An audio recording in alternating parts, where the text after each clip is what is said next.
Di lembah Ela, dua pasukan besar berhadap-hadapan. Di satu sisi, tentara Israel, dan di sisi lain, pasukan Filistin yang dipimpin oleh seorang raksasa yang namanya membuat nyali menciut, Goliat. Dengan tinggi lebih dari 3 meter, baju zirah berat yang berkilauan, dan tombak sebesar balok kayu, Goliat berdiri tegak di tengah medan. Hari demi hari, ia menantang tentara Israel dengan ejekan yang memekakkan hati.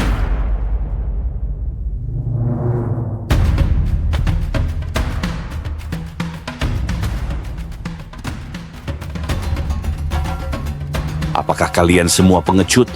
Pilihlah seorang pria untuk melawan aku. Jika dia menang, kami akan menjadi budakmu. Tapi jika aku menang, kalian akan menjadi budak kami. Tentara Israel hanya diam, wajah mereka penuh ketakutan. Tidak ada yang berani melangkah maju, bahkan Raja Saul sekalipun.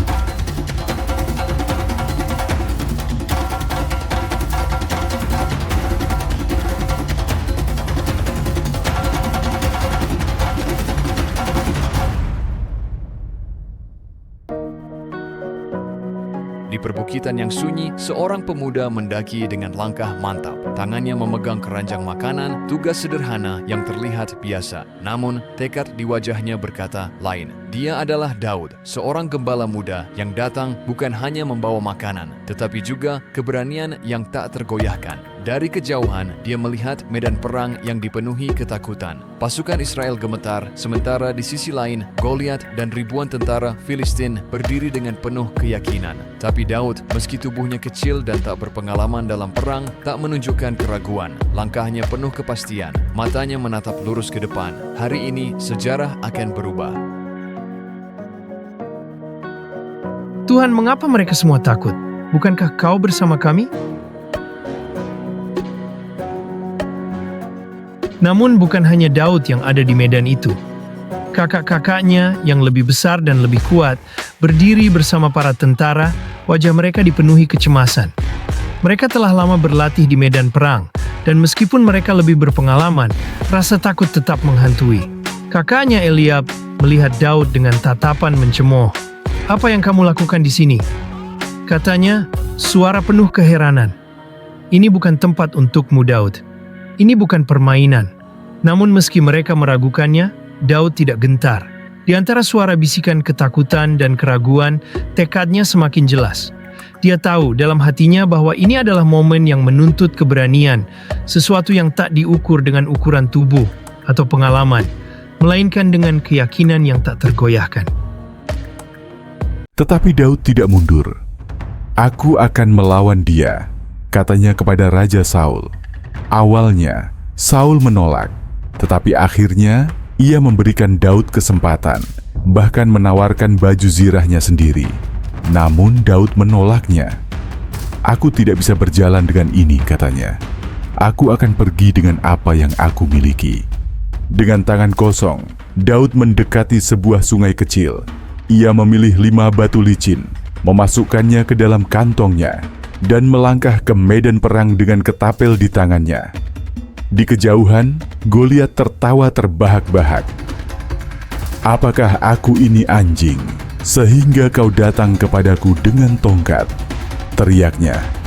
"Datanglah, anak kecil, aku akan memberimu kepada burung-burung di udara." Tetapi Daud tidak gentar. Ia menjawab dengan suara yang tenang, namun penuh keyakinan. "Engkau datang kepadaku dengan pedang, tombak, dan lembing. Tetapi aku datang kepadamu dalam nama Tuhan semesta alam, Tuhan dari tentara Israel yang telah kau hina. Hari ini juga Tuhan akan menyerahkan engkau ke dalam tanganku, dan seluruh dunia akan tahu bahwa Tuhan menyelamatkan umat-Nya, bukan dengan pedang atau tombak." Daud memutar ketapelnya. Semakin cepat dan semakin cepat.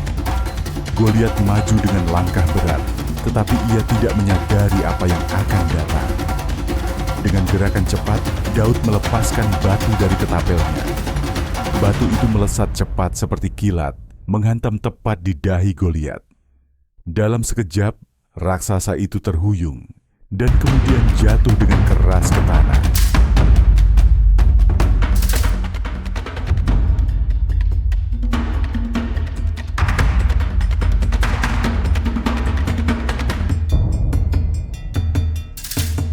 Keheningan melanda medan perang. Tentara Filistin tercengang melihat pahlawan mereka terkapar. Sementara itu, Daud berdiri di samping tubuh Goliat, mengambil pedangnya, dan mengakhiri pertarungan itu. Tentara Israel bersorak gembira, sementara pasukan Filistin lari ketakutan. Hari itu, seorang gembala muda mengalahkan seorang raksasa, bukan dengan kekuatan senjata, tetapi dengan iman yang tak tergoyahkan kepada Tuhan.